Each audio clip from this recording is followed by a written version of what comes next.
C'est avec beaucoup d'émotion et de fierté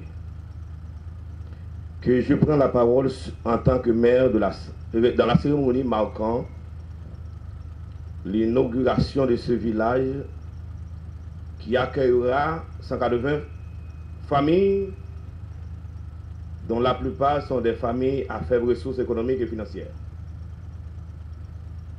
Mais avant tout, permettez-moi, et c'est un plaisir pour moi, au nom de la population de Ouanamètre, de vous souhaiter la plus cordiale bienvenue dans cet espace considéré pour plus d'un comme une pierre jetée dans la construction de notre commune et pourquoi pas dans le développement de notre département ou du pays tout entier. Cette cérémonie est aussi l'occasion de présenter le progrès réalisé dans le cadre du projet financé par USAID, la Banque interaméricaine de développement, et exécuté par Food for the Poor avec l'appui du Fonds d'assistance économique et sociale FAES comme maître d'ouvrage et autres acteurs tels que Global Community, qui a joué un rôle important pour arriver jusqu'ici. Et le conseil municipal dont je suis président a joué le plus grand rôle, celui de faire triompher la justice dans le choix des bénéficiaires d'un projet de près de 2 700 000 $ américains et qui a débuté en juin 2015. C'était une étape difficile, mais nous avons pu parvenir à une fin heureuse grâce à une commission composée d'hommes et de femmes de bonne foi de notre société. Les habitats dont fait l'objet de cette inauguration sont une étape franchie dans le respect des droits fondamentaux de la personne humaine énoncés dans la Déclaration universelle des droits de l'homme. C'est un espace répondant aux normes de l'urbaniste, contrairement au centre-ville de notre commune. À cela, le conseil municipal compte développer une synergie entre les institutions telles EDH, DINEPA et autres institutions pour faire de ce lieu une cité envieuse du reste de la population. Car Manquette d'autrefois n'est pas celle d'aujourd'hui. Pour faire jaillir la lumière, Manquette fut un espace redoutable où l'on pratiquait toutes sortes d'actions négatives, telles la contrebande, le trafic interdit. Mais aujourd'hui, avec la présence du parc sportif, de l'institution Vision Nouvelle, du Collège de l'Étoile et d'autres institutions qui comptent s'y installer, elle devient un joyau de grandes et belles maisons et pourquoi pas la plus grande zone d'extension de la commune. Nous voulons remercier d'une façon spéciale la USAID, représentée par M. X, la BID représentée par, pour les investissements au cours de ces dernières années, au niveau du département du Nord-Est, et en particulier dans la commune de Ouanamètre. Remercions également Food for the Poor pour l'exécution du projet. Le FAES, représenté par son directeur général, pour son soutien à la réalisation de ce projet, combien important pour la commune. Le Global Community, représenté par... Depuis la prestation de serment du cartel municipal réalisé au mois de mai 2016, je suis de plus près ce support de la BID à la commune. En effet, le développement de Ouanamètre est une mission longue et complexe dont je découvre tous les jours de nouveaux enjeux et notamment son essor économique. L'appui des organisations internationales telles la USAID, la BID et l'Union européenne est primordiale dans un contexte très fragile. Et la construction de ce village répond à un besoin de formalisation, d'amélioration des conditions de vie, de favorisation de la vie en communauté. Arrivé à la tête de la mairie, il y a quelques mois, nous avons pu trouver en ces organisations des interlocuteurs privilégiés. D'une part, parce qu'elles avaient initié un accompagnement pour répondre aux défis de la commune. Et de plus, parce que nous avons trouvé dans ces organisations des actions similaires à notre vision.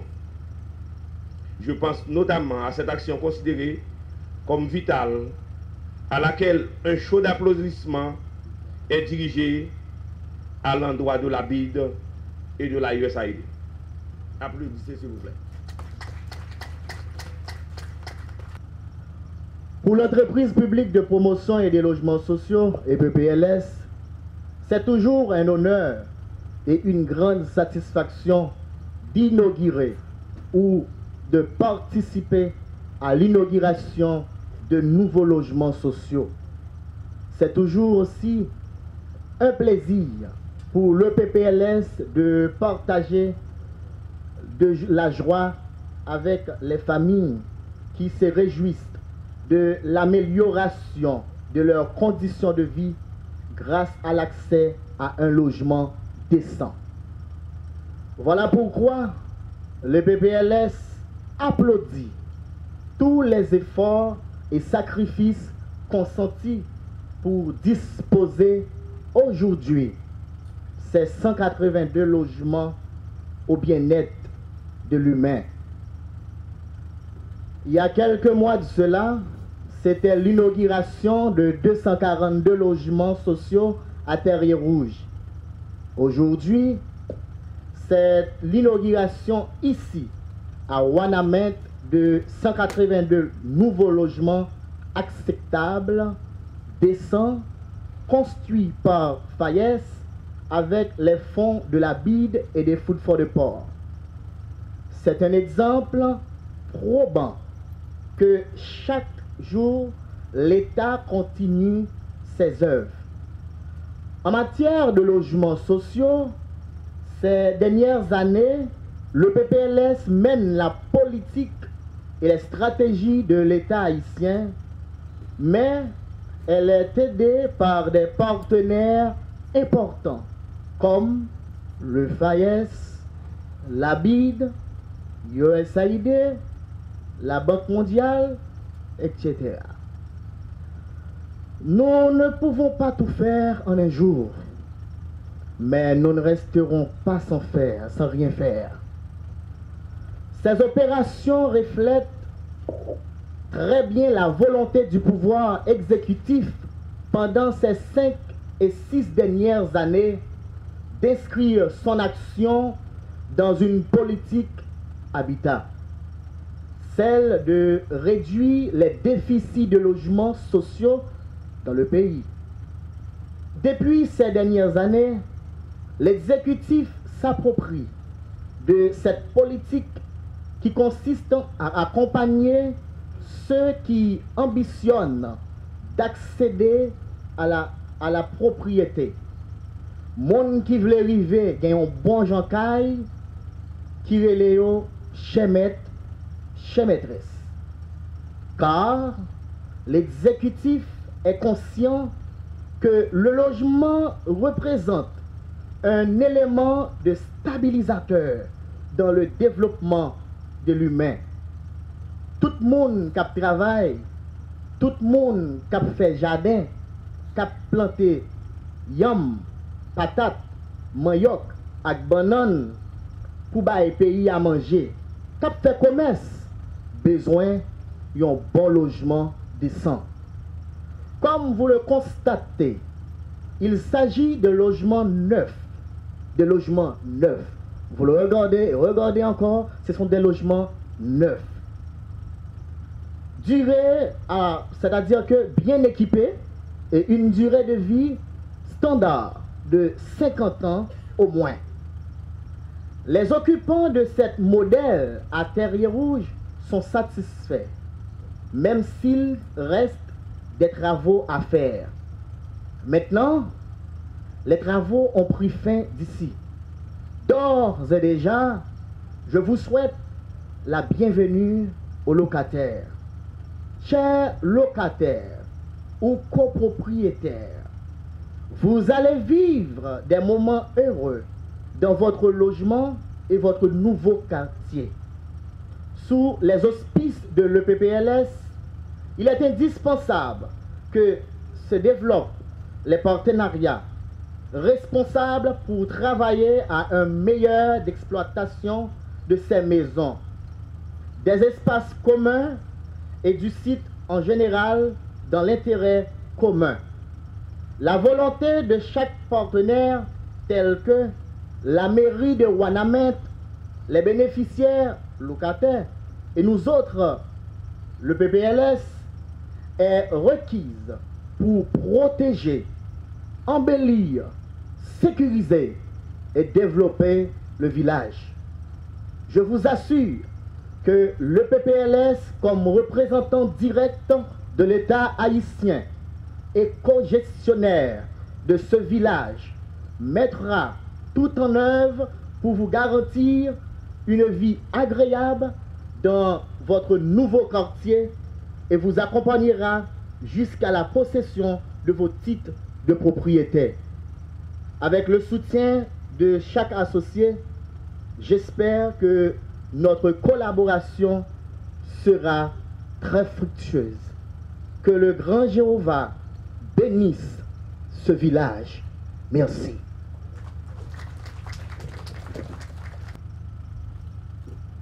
Dans le but de permettre aux travailleurs qui alimentent la force de travail du parc industriel de Côte-de-Vie de bénéficier d'un logement décent, un projet d'une grande envergure sociale a été conçu par le gouvernement haïtien avec l'aide de la Banque interaméricaine de développement et de l'USAID. La mise à la disposition du projet d'un vaste espace de terrain a donné le signal de démarrage des travaux qui ont débuté en juin 2015 pour terminer en décembre 2016.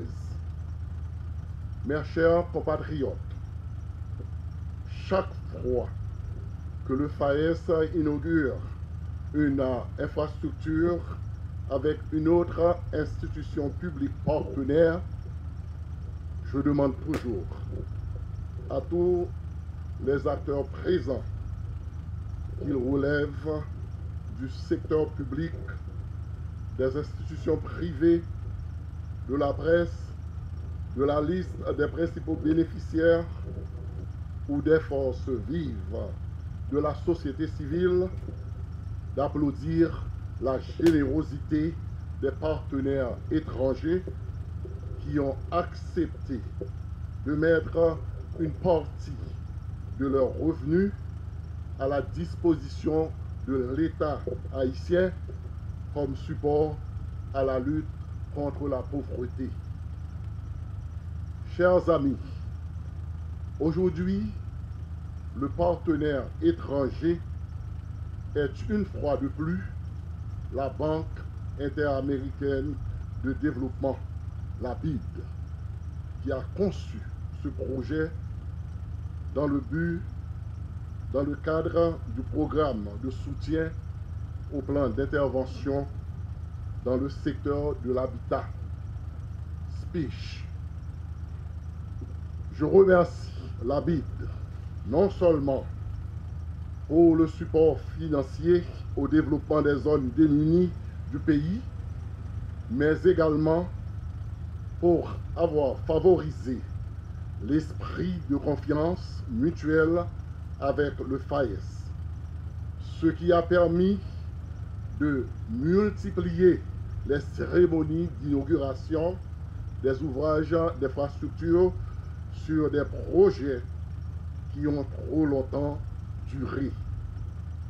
Je profite de l'occasion pour l'inviter à une plus franche collaboration avec le FAES pour le renforcement d'un partenariat qui ne saurait avoir qu'un seul objectif, celui de travailler conjointement pour la lutte contre la pauvreté et l'exclusion sociale. Mesdames, Messieurs, les bénéficiaires pour cette inauguration à Ouadamette constituent l'une des composantes les plus importantes de la classe ouvrière haïtienne. Cette composante fournit un travail dont les retombées économiques se multiplient considérablement. En effet, nous sommes en train de parler des hommes et des femmes qui travaillent dans les entreprises du parc industriel de Codévi et qui contribuent à l'augmentation de la capacité productive des entreprises d'exportation et par conséquent à renforcer la valeur de notre monnaie nationale au bénéfice de tous les consommateurs haïtiens. Mesdames, Messieurs, permettez que je félicite le ministère des Affaires sociales et du Travail et son service déconcentré, le PPLS, parce qu'à partir d'aujourd'hui, 182 unités de logement vont s'ajouter à son actif à gérer. Le coût total du projet est de 2 475 077,86 $ US, à raison de 13 449 $ par maison de 108 mètres carrés. Le projet a été financé à niveau de 75% par la BID et 25% par Food for the Poor, qui d'ailleurs en a assuré l'exécution. Chaque unité de logement est munie de 2 chambres à coucher, un vivant, une cuisine et une toilette hygiénique. À noter que 5% des logements sont munis de rampes d'accès et par conséquent affectés aux handicapés. À ces unités de logement vont s'ajouter d'autres réalisations qui auront pour objectif d'améliorer l'offre des services de base aux bénéficiaires, tels que la construction d'un centre communautaire de 150 mètres carrés, 2 terrains de jeu pour volleyball et basketball sur une aire de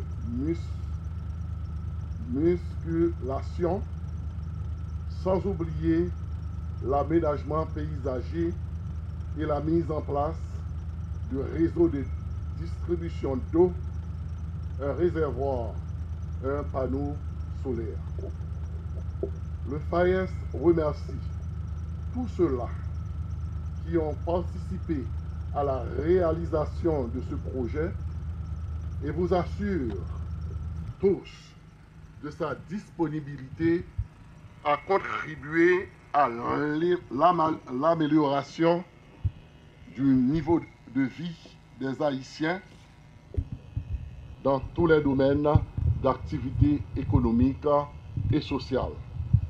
Les réparations d'écoles vont se suivre dans le sud et la Grand'Anse, tandis que les constructions vont bon train. Bientôt, nous allons reprendre les séances d'inauguration d'écoles sur tout le territoire national. Avant de partir, j'aimerais rappeler au ministère des Affaires sociales et du Travail que le FAES est disposé à mettre ses compétences à son service pour discuter et apporter des solutions à tout éventuel problème d'adaptation auquel les futurs occupants pourraient faire face.